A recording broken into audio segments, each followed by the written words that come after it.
Namo tassa bhagavato arahato samma sambuddhassa.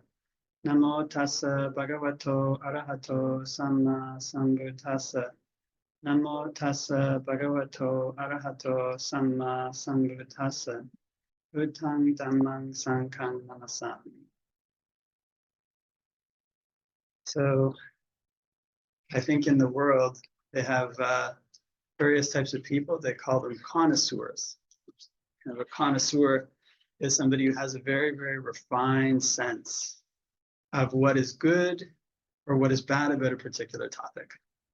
And so they'll send a connoisseur of steak, or they'll send a connoisseur of wine, or they'll send a connoisseur of a particular type of food into a restaurant.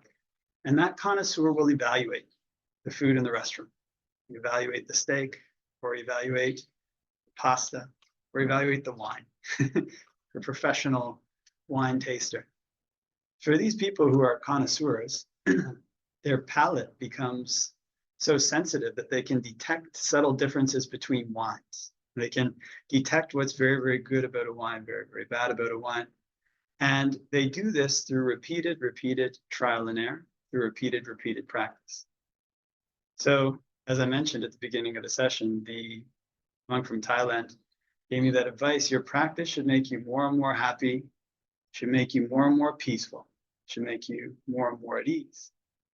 And so part of our practice, a big part of our practice as meditators, is to actually become a connoisseur of happiness, become a connoisseur of the different types of happiness, of their different flavors, and of their dangers. Become a connoisseur of both the good and bad aspects of where happiness comes from, how it remains, and how it falls away. So I know for myself as a young man, I was never really like a foodie. Never like big guy who's kind of going out to the restaurants and eating.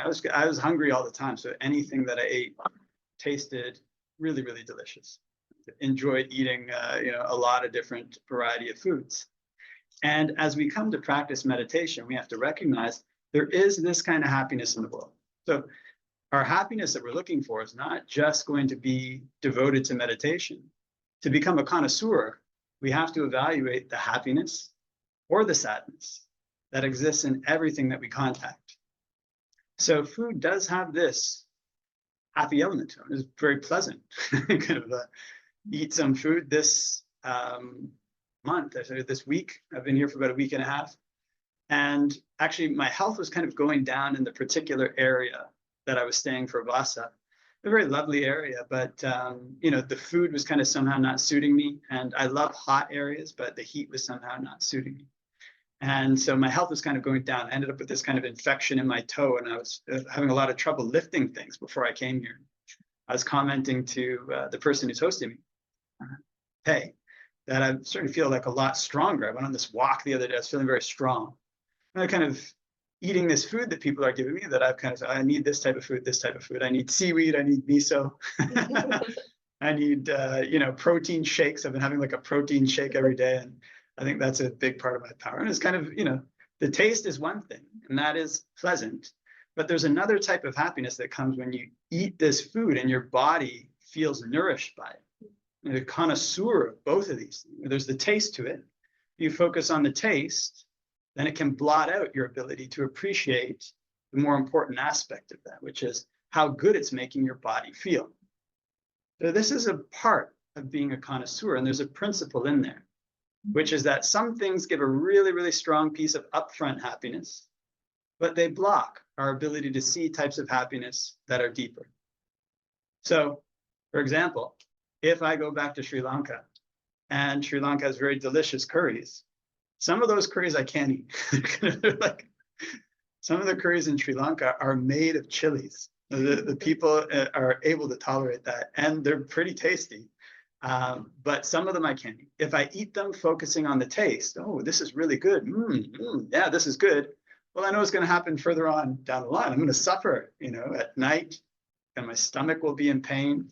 Going to be weaker. I haven't grown up with that type of food, but focused on this type of taste, that is a type of happiness. I pay a price for it later. So to become a connoisseur, one has to look for a more subtle type of happiness. That's the happiness of having a healthy feeling body. Now, there is a happiness to this, but it's more subtle, it's more refined, and it's higher than the happiness that comes from the taste of food. Taste of food is one type. You eat candies, eat Rolos, whatever there it is. The happiness of the body, you almost notice it by absence sometimes. By the absence of illness, you notice the happiness of the body. You notice your ability to do things more easily, and that's something that builds more subtly. So a connoisseur of happiness can notice this type of happiness that's there in the body, this happiness that comes from health, and they can make a choice. Make a choice to take the greater happiness over the lesser one. And this cleanses their palate. This makes their palate more refined. It makes them able to discern more refined tastes more easily. If all they do is eat candies, they can't discern these finer levels of happiness. When we think about the other things that we encounter in our life, our relationship, people's relationships with people, there's ways in which people can interact with people that seem very, very pleasant in the moment. There's this phrase that the Buddha gives in the Dhammapada that's very beautiful about anger. It says, anger has a sweet tip, but a poison root. Anybody's ever been kind of angry in their interactions with others and wanted to dominate a situation and to come out the winner, to come out on top? There is a rush in that. Now, there is a sweetness in anger, and a connoisseur of happiness should notice it. There's a sweetness there. It's not something you can really deny. When you're angry, when you're powerful, there's a rush of adrenaline in the body, and it's pleasant. With that rush, you sometimes don't feel pain. Everybody's ever been in a kind of boxing match or something like this, done some competitive sports, or maybe, I don't think people here have been in many street fights, but they happen. You ever been in a street fight as a little kid or a young man? Then you have a lot of adrenaline at that time, and you don't feel cuts or scratches that people give you, but you pay. You pay for it later because your relationships get damaged by your anger. People don't like it, and it may be something that gives this upfront pleasure, but it has a poison root. So a connoisseur, seeing this kind of danger, should make their palate more refined. They should abandon anger. They should abandon the ways of interacting with people that may be fun to do at the time, but that bring long-term pain. Gossip is one of these, kind of gossiping about people, saying bad things about them behind their back. Lying is one of these. Very convenient sometimes to tell lies. It's fun at first, but what happens later on? So as we learn to refine our palate in this way, then the choices that we need to make ourselves more happy become more clear. They become more apparent, and they become less hidden. Because this is one of the funny things about happiness, is that happiness has levels to it. And if we don't cleanse our palate, if we don't look for the deeper levels of happiness, we never see them. Although they're there, we don't experience them. So all we know is the very first level. So this is why in our quest to become happy people, to become peaceful people, so that our practice makes us more and more happy, more and more peaceful, more and more at ease, one of the first things we look to is our interactions with the world, our interactions with food, our interactions with other people, one's interactions with one's body, one using it to harm, one using it to help, and makes a choice for the higher happiness instead of the lower happiness. Now, with these connoisseurs, the kind of wine tasters, or other people who are very, very good at discerning the subtle pleasures in different types of food, if they want to be able to discern that pleasure, they have to cleanse their palate. They have to make their mouth clean, because they're just eating some wine or drank some wine, eating some steak. I think wine tasters get to do both at the same time, but if you drank some wine, then that taste is still in your mouth. And so in order to discern another subtlety in the wine, you have to cleanse your palate. So once we've established ourselves in sila, once we've established ourselves in good behavior, by body, and by speech. Then we learn to cleanse our mind. And if we cleanse our mind, this increases our sensitivity. So what we did here just now, meditating together and just watching the breath, is a way of meditating which will make the mind clean, which will make it clear, and which will make it easier for the mind to appreciate subtler and subtler levels of happiness. So sometimes when people come to meditate, it can seem like a struggle at the beginning. Sometimes it doesn't. It's kind of this is actually a really nice room. I really like this kind of area. It's quiet and quite beautiful. Nice place to meditate. There's a lot of niceness there, but it won't be that way every time we sit down. And that is definitely a fact. We kind of sit down to meditate. Sometimes there's this kind of nice ambiance in the mind. That's nice. Other times, again, the mind is a storm. So what do we do? And how does that relate to our ability to gain happiness, to become a connoisseur of happiness? Well, if our mind is clear, if our palate is clean, then we tend to be able to discern the subtleties and tastes. And if our mind is clear, our mental palate is clean, we can find out more easily where things came from. Where did this bad emotion that's in my mind now come from? What did I do to get it? And what can I do to make it go away? And in this way, one learns that it's not the focusing on the breath. It's not the sitting down in quiet that is causing the storms in the mind. It's something that we did, something that we thought, something that we spoke, something that we intended that made our mind a storm, that made our mind difficult, that made our mind unruly and made it unpleasant to sit just watching the breath. So as we become more and more refined in our ability to notice this, that comes back out from our meditation and into our life. Now, this is a really crucial point for anybody looking for happiness, that meditation cannot just stay something that we do from time to time on the cushion. Its purpose is to aid and refine our ability to make decisions that will make us happy in everything that we do. So as we go out and we make better decisions about how we speak, better decisions about how we act, better decisions about how we think, that feeds back into our meditation and makes it easier and easier to sit, easier and easier to be quiet, easier and easier to be at ease. So when we sit with just the breath, when we sit just in the present moment, and sometimes very, very unusual things can happen if we become skilled at this. If our life starts to revolve around being more and more of a connoisseur of happiness, start to notice something a little unusual from time to time, which is that originally we thought that by rushing out to get something, to get the steak, to get the wine, to get I heard about somebody talking about a package of Rolos. I don't know if they have those here in Australia. They're not that tasty, but anyways, he hadn't eaten for a while. It was a monk. To get these things that are external to us, we think of that as happiness.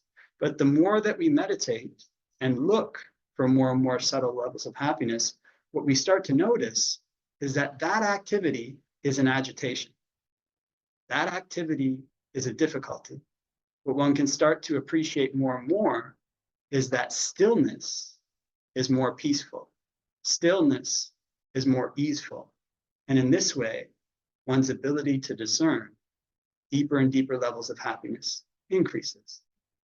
As one comes to appreciate being in the present moment more and more, kind of enjoy being with the breath, enjoy just sitting there, then even more unusual levels of happiness can arise, sometimes springing up from inside the body, kind of type of happiness that one hasn't felt before, that surpasses all other types of happiness that one has experienced by rushing in, by trying to get things to eat, by trying to find movies to watch, by trying to find things to consume.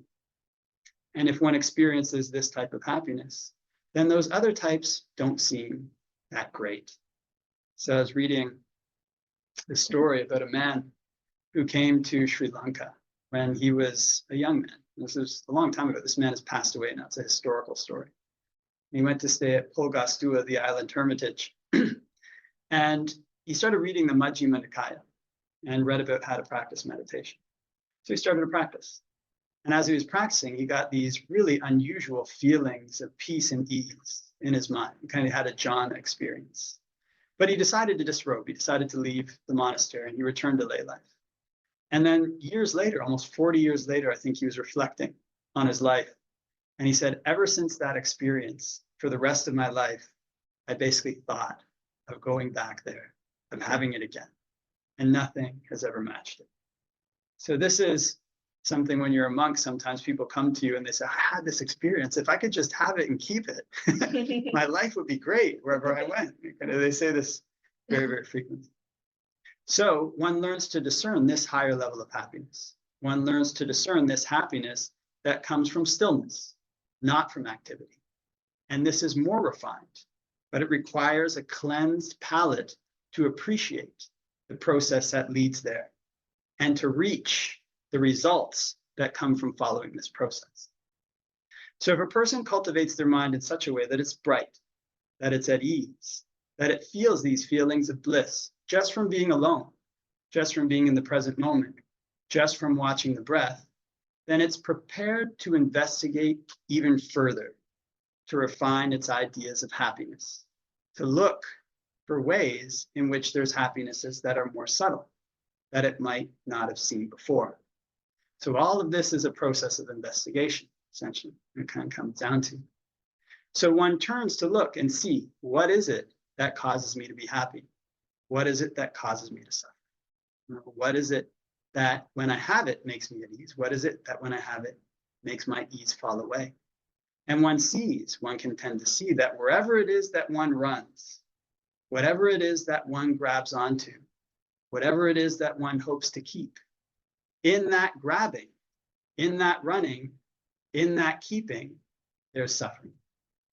And one starts to see the letting go of running, the letting go of grabbing, and the letting go of keeping as peace. Now, a person's practice of meditation, practice of Buddhism, can build up in this way. And as it builds up, what one may realize is that all the time, the suffering that one has been experiencing only comes from a single source. It comes from oneself. And so that means that it's possible for oneself to stop it. When one sees these causes and effects clearly enough, then one develops what's called dispassion. Dispassion for the chase, dispassion for the activity, dispassion for the stillness. And this dispassion starts from wherever it is one investigates, but spreads to everything, everything that exists in the world, everything that exists in the universe.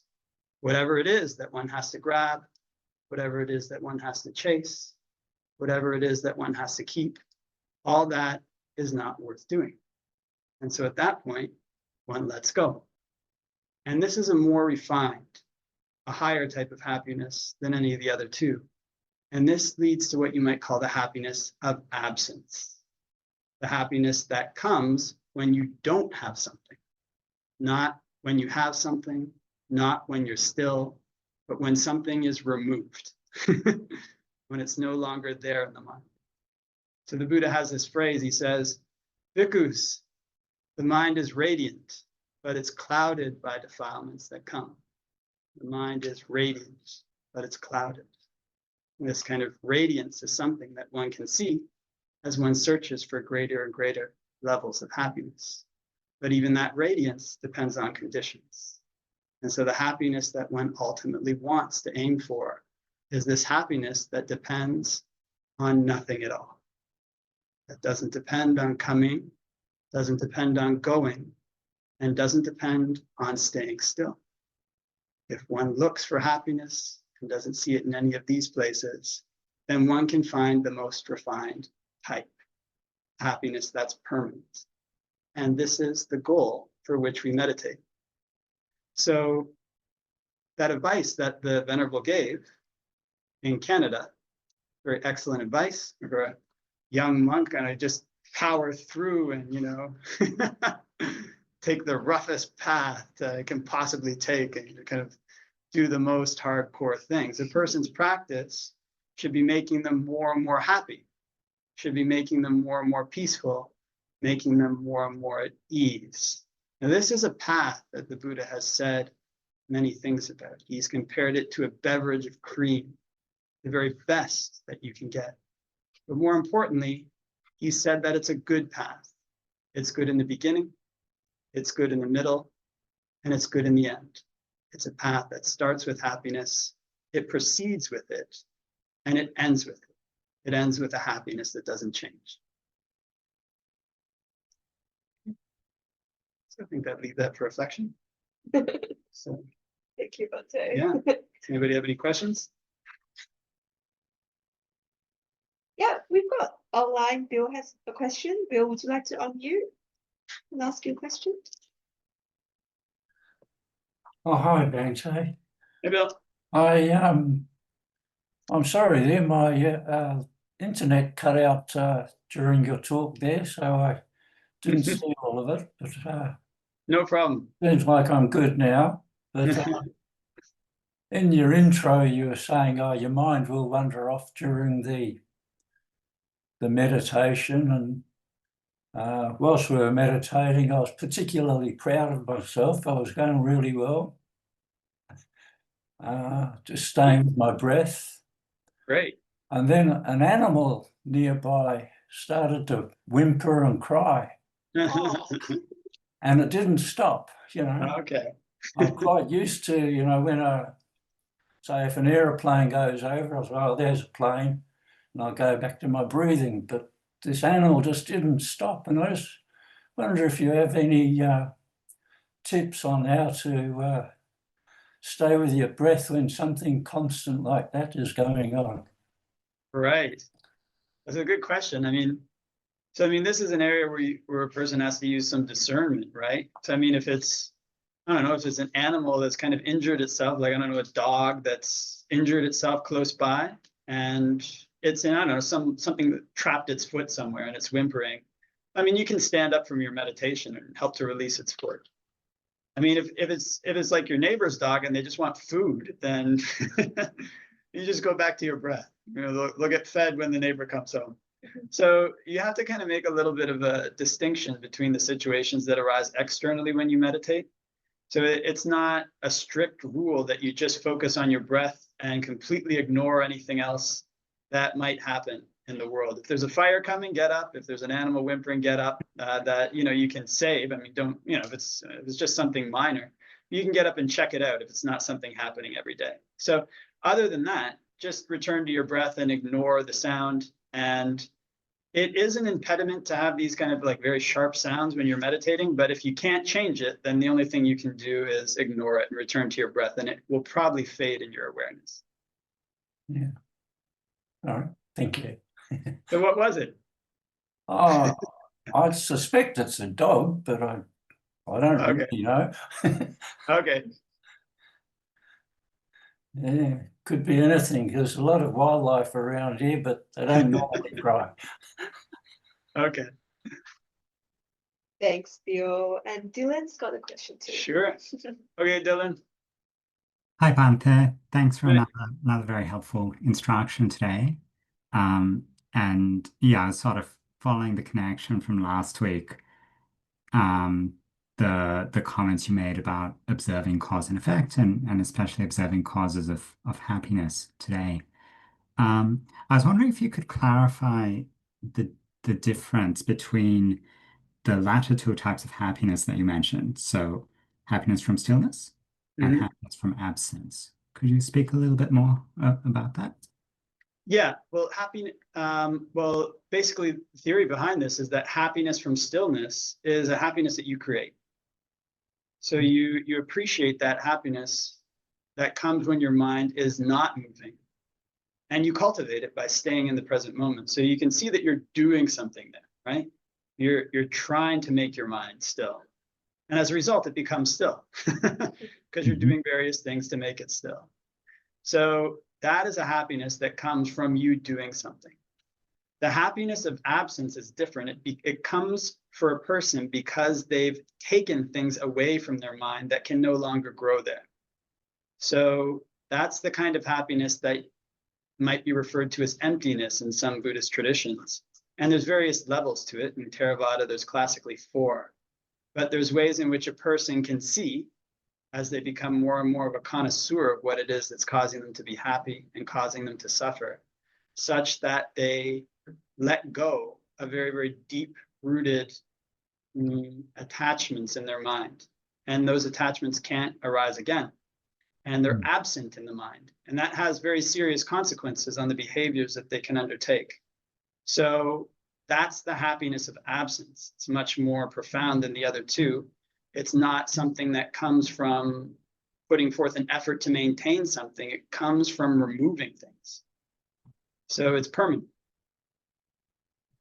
Right. So that the happiness, say, from applying particular meditation technique would be the second type?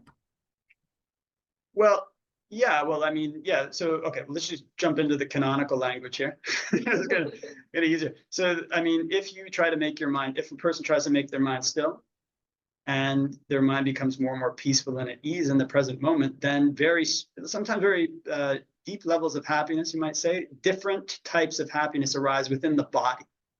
And those types of happiness are typically what's called a jhana. It's kind of like every heartbeat for some people. It's just like bliss is spreading through your body. Every beat sometimes comes from the center of your chest.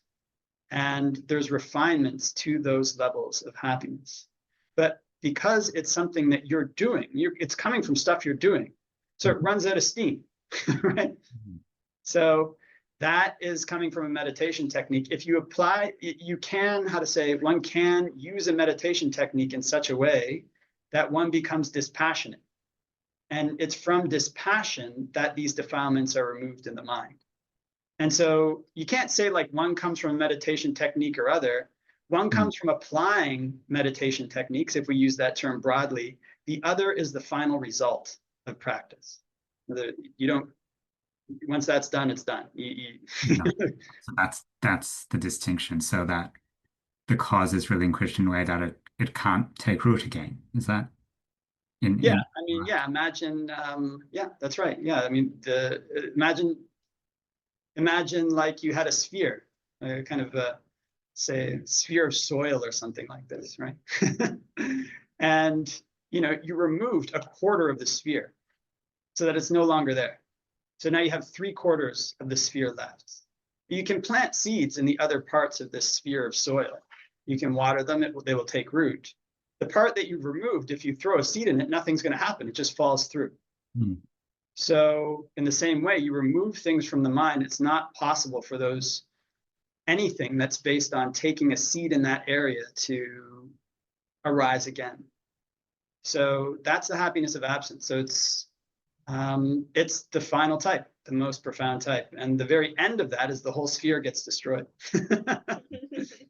Yeah, I think that makes that clear. Thank you, Bhante. Thanks, Dylan, for your question as well. That was really great. It's something a bit harder to understand, the happiness of absence, because in life, like it's getting more and more happy, right? So thank you for clarifying that. Flying that, Bhante. We have another question online, and Patrick has asked, Bhante, through my meditation, I have become more aware of negative mental states that cause me suffering, such as anger. Part of me realizes this is a sign of progress, but on the other hand, I feel suffering when I become aware of this mental state, and suffering when I exert effort to not act out of this mental state. Example, not to say harsh words when I am angry. Any advice on this? Awesome talk, Sadhu. Yeah, it's kind of, it comes from being a connoisseur, right? So it's kind of what we talked about. Okay, if you become angry, there's a pleasure in that. And there's a certain lack of suffering, but it's short. Afterwards, you don't have friends, right? Or maybe you get beat up, something like this. So a connoisseur learns to take the more refined type of happiness instead of the more coarse type. So in order to really do that well, one should notice within oneself what it feels like. I mean, not advising anybody to go out and get in a boxing match or, yell at somebody. But you can even just think back to times you failed in the past and what it feels like to be angry, what it feels like to indulge in that, and then compare it to when you're not angry.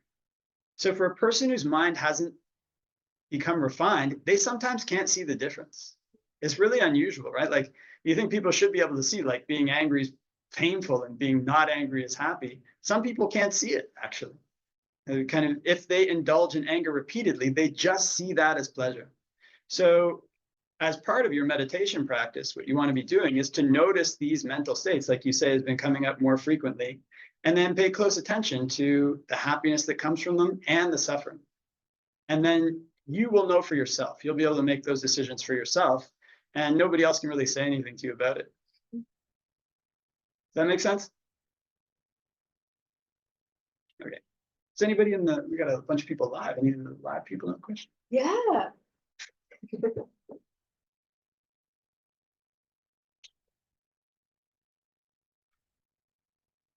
No. Well, We do. Yeah, just quick questions about the anger. So you have been explaining about how if the anger is coming from ourselves, but how about the other way around? So we got people really angry at us, like how do we should handle it, like coming out from does the meditation can help for them? Right. So, just going back to their talk about cleansing the palate. So meditation will make the mind more still, and you can use that in a whole bunch of different ways. So some people use it to get better at their work, right? Or to get better relationship, whatever. People use it in different ways. But the best way to use it is to develop skills that will allow you to make your mind more pure. So what you want to do in this case, with the stillness that you get from meditation, is to evaluate how to act towards these people in a way that's skillful. And for lack of a better word, that means becoming skilled at politics in some ways. So it's an unfortunate fact of human life. When you get a group of people together, there's politics in a group. It's just a fact. I mean, sometimes there's less of it, sometimes there's more, but it's just the way that people organize. You organize a group, you've got politics. Really, that's almost like the definition of politics.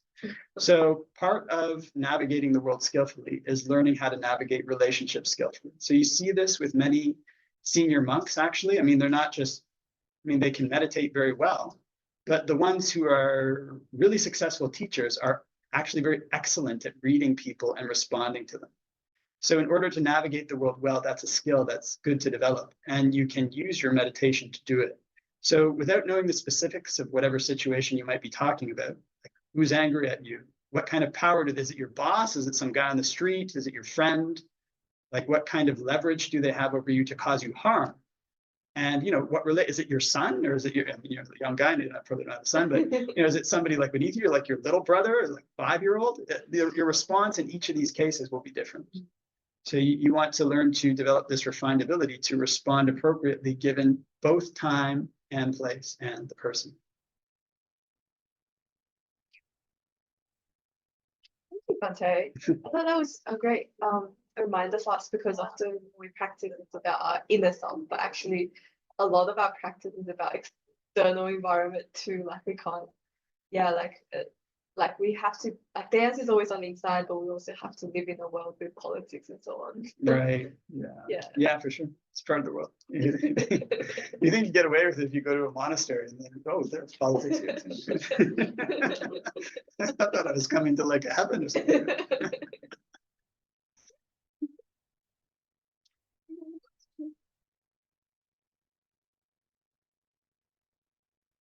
Question. That's great. I mean, it's very clear.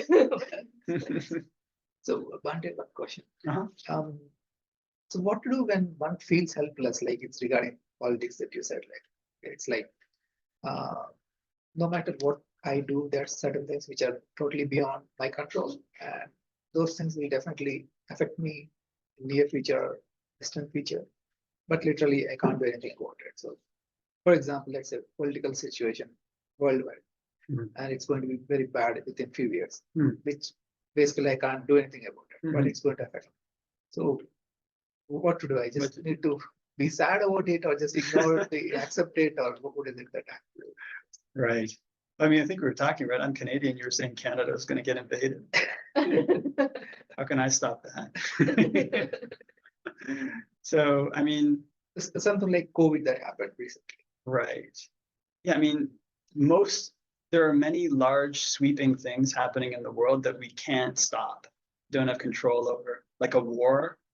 I mean, there's very few people who have the power and resources to significantly affect the outcome of, say, like a war or a mass outbreak of disease or whatever it might be, some trend in society that people don't like.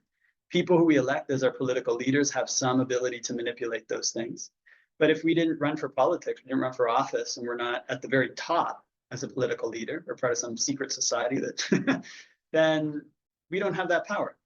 So unfortunately, one of the things that happens in modern society, and much less so in the villages, by the way, in very rural areas, is that we consume a lot of media. And what that media tells us is that what's really important is what's happening somewhere else. It's kind of, the war in wherever, the Middle East is important. That's been going on for a while. I mean, it is important for the people there. I'm not saying it isn't important, but its importance, its direct importance for our life is usually grossly overstated. So I said, we're going through our day, we're worrying about the war in Israel or war in wherever it is. We're not there. I mean, it's not on our block. I mean, we have more practical problems that are existing in our life. And because we consume this media, it makes it seem as well like the most important people are the people who are manipulating these large-scale events. So it's not, I don't know, Eugene. Not to single out Eugene, or the people who are right here, like Sophie, or the people who are right here in this room. But in reality, for each of us, what's going on in our world is far more important, and we should give it that importance. So it's a matter of intention to a certain extent. If we place the weight of what's important in our life on media, what the media says, we tend to get worried, and media sells through fear. I mean, you could put a whole bunch of nice stories up there, but I mean, the ones that people want to consume are the ones that make them worried. So lessening media consumption can help with fears about these things. I mean, actually, when I remember when the US, it's kind of a funny story. I mean, I got caught up in this as well. I thought the US presidential election was going on. I thought, man, the US is going to become a dictatorship, and it seems like they're going to invade Canada. My passport's Canadian. So I was thinking, what am I going to do? Australia is a nice place. Maybe I should ask if I can get refugee status in Australia. I was like thinking of all these kind of like alternative scenarios. And it didn't happen yet. I mean, well, we'll see what happens, but it didn't happen. I mean, Canada hasn't been invaded. I mean, everything turned out fine. So I wasted all this time thinking about that. And that happens all the time. So better to give primary importance to the people who are closest to you, like your parents, your friends. Actually, that's most important comically. And more importantly, give primary importance to what it is that you do. And then that will become the things that you're concerned about. And your ability to affect change in those things is much greater. So your worries can also go down. So, and one more thing is that those things are actually the most important things in our life. When we pay attention to those and manage them well, our happiness will increase as a result. So pulling back from that larger scale media consumption, shrinking it in to the things that are right around us can help. Yeah. Thank you for your question. Thank you, Bante. Yeah. Oh, you got a question. Yeah. Like building on from that, the US election and your Canadian passport. So with AI, there's a lot of fear surrounding what's going to happen to the world and things like that. So I was curious about what made you stop that train of thought and come back to, I guess, your own agency about what you can do in your community. Yeah, well, I mean, it's a tricky one because as we were discussing, you sometimes have to be skillful in your manipulation of the world. Like if you don't plan for a disaster that may happen, then you're caught off guard by the disaster. But I mean, you can overplan. Maybe have some stocks of food. Some people have like 3 years worth of supply of food in their kind of underground bunker that they built in their house. Maybe something will happen. It'll be necessary, but unlikely. So part of it was that, number one, I saw that it was having really negative effects on my mind to be concerned about this. What's going to happen to the country that my passport's in, or my family is there. I grew up there. I'm a Canadian. Kind of had really negative effects on my mind. I was kind of worried. So I mean, that's a very unpleasant emotion. And past a certain point, I'd done what I needed to do. I mean, there's nothing else I could do. And I think the third thing was that actually the situation essentially slowed down. It seemed like it was speeding up for a while. So I was paying more close attention. and who knows what'll happen, but the situation itself slowed down. So I stopped being concerned about it. Yeah. So in terms of something like AI, I mean, that's a general, large scale global issue. And I mean, I know some things about it. But again, like these are things in which one has to approach them like by turning the dial. So I mean that if 10 is very, very distant so that I don't even know, that's like an 8. You know, so I mean, it's in engaging and manipulating the world, it takes quite a lot of skill in terms of the pressure that one applies to it. And so the priority always has to be one's own mind in the end. So I think that's a good litmus. What effect is it having on my mind? Can I do anything to change it? And third, which, you know, we might not want to talk about, what's the trend? Does it actually look like it's going to resolve itself or not? Those 3 things. Yeah.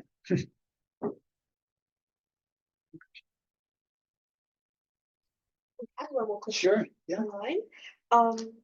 Suranga asked, Bhante, if we follow a meditation technique diligently, can the technique itself take you through these different states of purification and to the final liberation? Can it be like you just need to get to the stream, which can take you to the ocean eventually? No, not really. So, I mean, it's, it is a kind of myth. Well, you know, I don't want to speak too hard about it, but it's a modern phenomenon, these meditation techniques. I think I spoke about it briefly last class. They have their benefits. I mean, it's not like they're with no benefit at all. And anybody who tries out a meditation technique can see, I mean, it's got benefits. First of all, you don't worry about what you're doing, you just do the technique. And that can eliminate a lot of the agitation that comes with trying to figure things out. They also do have, I mean, they have many elements that are taken from Buddhist texts there. I mean, if you're contemplating impermanence in a particular way, or you're focusing on your breath in a particular way, of course, there's going to be benefits to that. The thing about the Buddhist path, though, is that it has to be a skill. It can't be a technique. And you can see this with, I mean, even in just what we're talking about with trying to decide how much attention to pay to AI, right? Or like to a potential invasion in Canada, even that is a skill. I mean, if we're talking about how to behave towards people who are angry to us so that we come out of the situation not harmed and also not angry, even that's a skill. Dealing with other people. And we've got the big world, we've got the other people. Now turning that into our mind, the mind is much more complex than either of those things. So the Buddha has a simile. He says, the Buddha has a simile for everything. You know, he's the master of similes. The only thing he didn't give a simile for the only time I'm actually aware in the entire Pali Canon where he said, it's hard to come up with a simile for this, is when he tried to give a simile, when he stated that it's difficult to come up with a simile for how fast the mind changes. The mind changes that fast. It's the fastest changing thing in the world. I mean, there's nothing faster that changes than the mind. So a technique cannot encapsulate the changes that occur in the mind. It can tackle some of the grosser aspects of what's causing us to suffer, but the more intimate aspects where we need to see cause and effect are related to things that we do that we hide from ourselves. And so in order to see that, one has to be very, very dexterous. One has to be very, very fast to keep up with the way that the mind changes to hide what it's doing from itself. So one has to be very, very quick with that. So a technique can't encapsulate it. It has to become a skill from these most basic levels up to the highest.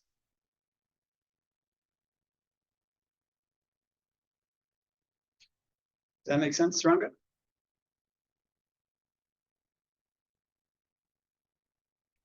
You'll tell me later. You can send me a WhatsApp later and tell me if it made sense. Yes, Bhante, pretty much. Thank you so much. Okay. Yeah.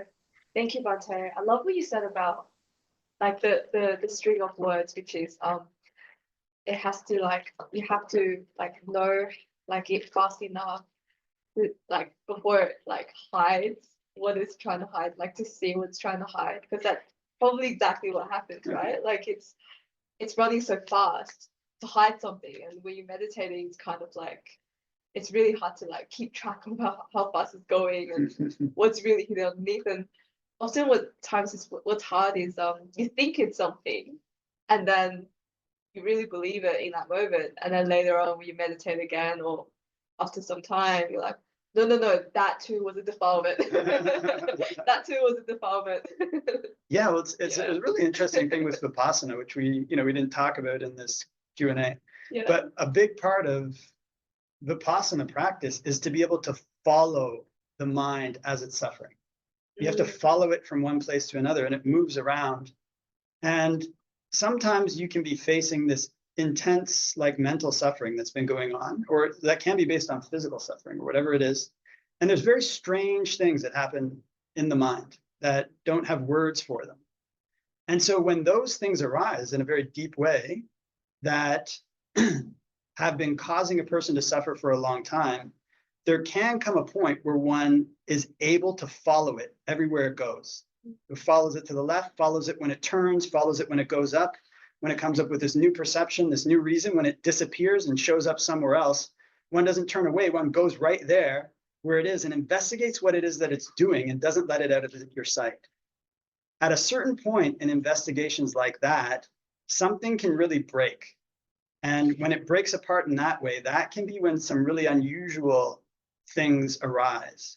So Vipassana requires dexterity. It's not the type of thing where one just does a particular thing over and over again, a particular way of contemplating anicca, dukkha, or anatta. It often involves following the real suffering that's been pulling us along for so long, everywhere that it goes, until one can really see where it's coming from. And that can be when dispassion sets in. So it's a really important skill to be able to follow along with what the mind is doing, to see what it's hiding. Okay. And Zen commented, practice is not a one-trick pony. We need a toolbox, and the skill is probably knowing which tool to use for the defilement at hand. Love that. Yeah. Yep. It's true. Because sometimes I experience things like it worked last time, so I'll use the same technique again. It's like, why is it not working this time? Let's try it again. No, it didn't work. So we're gonna find a new way. It's like the best friend. Like your mind is like best friend and the enemy in a way. Like yeah. Well, I mean, you can see that kind of thing even in like the regular world. So I was when I first came here, I was eating a lot of cucumber, and I was telling people I need the same diet every day because I have this stomach issue. And then I went to Pei's house, and she said, "Oh, Venerable so-and-so, she ate cucumbers for a year. Now she's allergic to cucumbers." I was like, "Oh, really? I don't want that to happen to me. I better put some variety in my diet." So I mean, yeah, you can see that kind of principle even operating in nature. Oh, wow. Do the same thing all the time. Oh, Yeah. gosh, how long have you been eating the same diet? Oh, like 2 weeks. Oh, okay. You're a bit far from 1 year, so it's good that you know now. I don't think I have the cucumber allergy yet.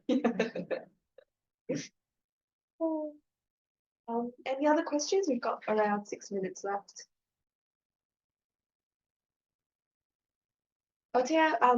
There's some other questions. I heard that you mentioned the word like manipulation of our world when you were answering the question.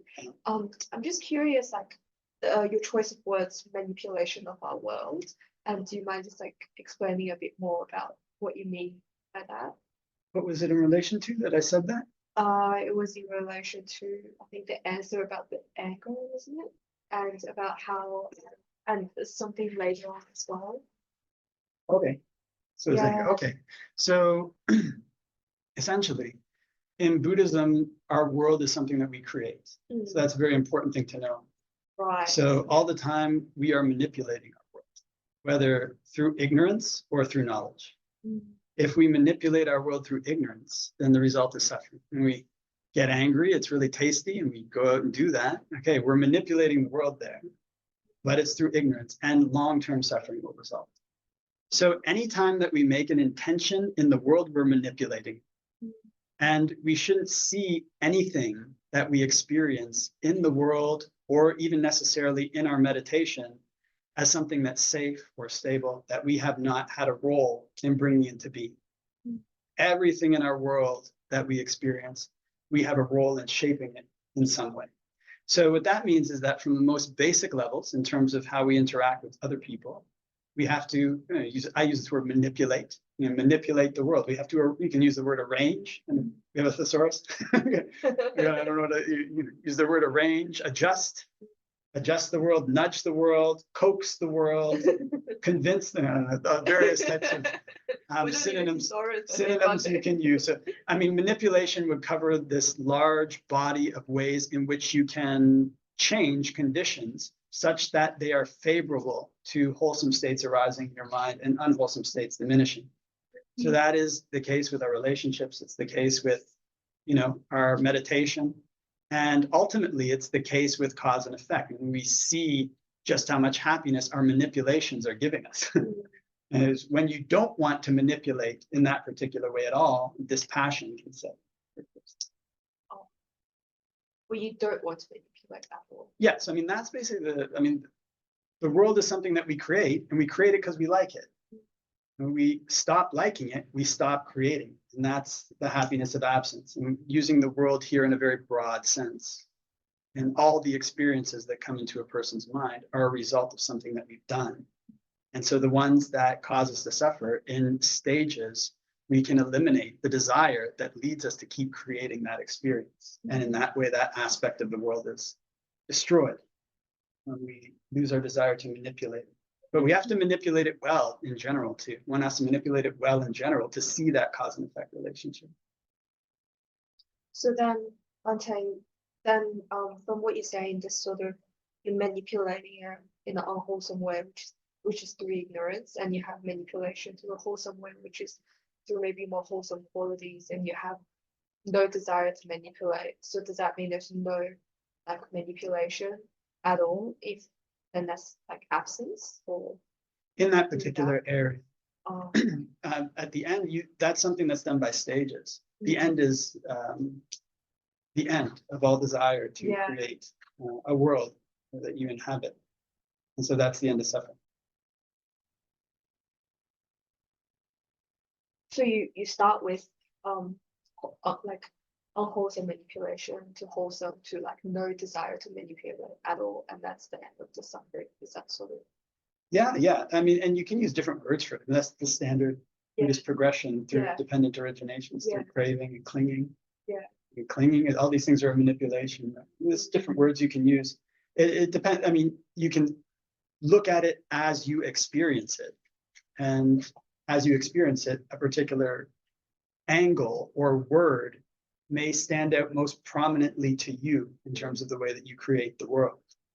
So a lot of it has to do with how we experience it, but we're all doing the same thing. Yeah. Yes.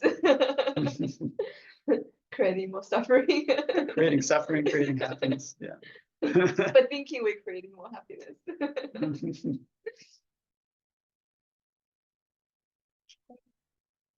Good question. Going once, going twice. Going once, going twice. Okay. So it leaves us just enough time for some chatting or dedication of merits or prayer, whichever. Sure. Okay. So why don't we finish by paying homage to the Buddha, the Dhamma, and the Sangha. Beautiful. Arahant Samma Sambuddho Bhagava Buddhaṃ Bhagavantaṃ Abhivādemi Swakato Bhagavata Dhammo Dhammang Namasami Supatipanno Bhagavato Sāvaka Sangho Sanghang Namami